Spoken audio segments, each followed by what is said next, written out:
Вас не было, да, здесь? Нет, Никого не было. Нет. Пустая машина стояла.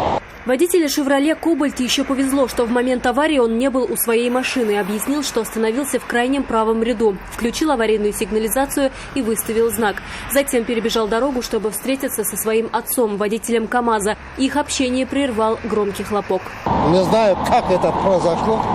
Смотрел, он уже перевернул. Звук. Смотрел, он перевернул. В стоящий «Шевроле Кобальт» въехал водитель «Шевроле Круз». После мощного удара одна из иномарок опрокинулась на крышу. По какой причине предполагаемый виновник ДТП совершил столкновение, он никому объяснить не мог.